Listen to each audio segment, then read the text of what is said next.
বিসমিল্লাহির রহমানির রহিম। আসসালামু আলাইকুম বন্ধুরা, আজকে আমি লাউ রান্না করব। বিফ দিয়ে হাঁড়ি বসিয়ে দিয়েছি গ্যাসে, দিয়ে তেল দিয়ে দিলাম। তেল গরম হলে পেঁয়াজ দিয়ে দিলাম। পেঁয়াজটা একটু সামান্য ভাজা হয়ে গেলে আমি মাংস দিয়ে দেবো। মাংসটা ফ্রিজে ছিল, ওই জন্য খুলিনি, ভালো গরমে পড়লে খুলে যাবে। মাংসটা দিয়ে নুন দিয়ে চাপা দেবো, মাংস থেকে পানিও বেরিয়ে পড়বে আর খুলেও যাবে গরমে। আদা রসুন দিয়ে চাপা দিয়ে দেবো। এটা করলে কি হয়, একটু মাংসটা সিদ্ধও হয়ে যায়। দিয়ে তারপরে আবার খুলে একে একে মশলা দেবো। লঙ্কা গুঁড়ো, হলুদ গুঁড়ো, ধনের গুঁড়ো, জিরের গুঁড়ো দিয়ে অনেকক্ষণ ধরে কষেছি। দিয়ে পানি দিয়ে দেবো এখন, দিয়ে আবার চাপা দিয়ে দেবো। এখন পানিটা অনেকটা মরে গেছে, এখন আলু দিয়ে কষাবো।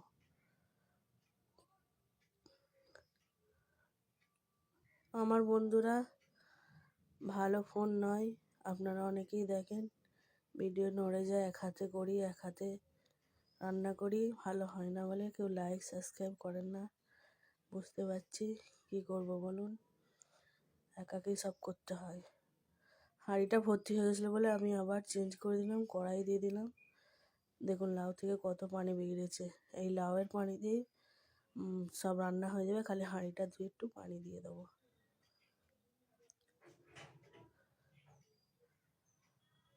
তখন আমি তেজপাতা দিতে ভুলে গেছিলাম বলে এখন দিয়ে দুটো তেজপাতা, কাঁচা লঙ্কা দিয়ে আবার চাপা দিয়ে দেবো।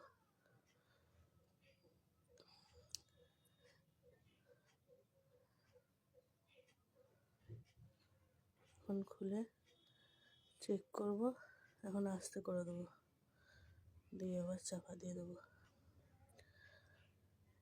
একা মানুষ, একদিকে ভিডিও করি, একদিকে রান্না করি, একদিকে নানান ধরনের কাজ করি, সেই জন্য ভালো ভিডিও হয় না বলে বন্ধুরা সাবস্ক্রাইব লাইক করে না। প্লিজ কিছু মনে করবেন না, সাবস্ক্রাইব আর লাইক দিয়ে দেবেন একটু দয়া করে।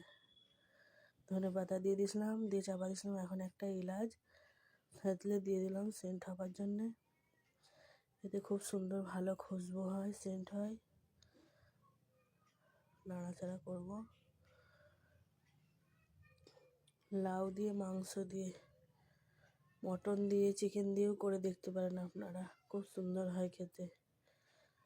শীতের লাউ ঠান্ডা, খুব সুন্দর মিষ্টি, খেতে খুব ভালো হয়। এই দেখুন কত সুন্দর হয়েছে। ভিডিওটা ভালো লাগলে লাইক দেবেন, শেয়ার করবেন, সাবস্ক্রাইব করবেন, কমেন্ট করবেন ভালো ভালো। আমার বাংলাদেশ থেকে অনেক বোনেরা ভাইয়েরা ভালো ভালো কমেন্ট করে, ওদের কমেন্ট দেখে আমায় খুব ভালো লাগে। বাড়িতে একা থাকি তো, আপনাদের কমেন্ট দেখলে আমার মনটা খুব ভালো হয়ে যায়।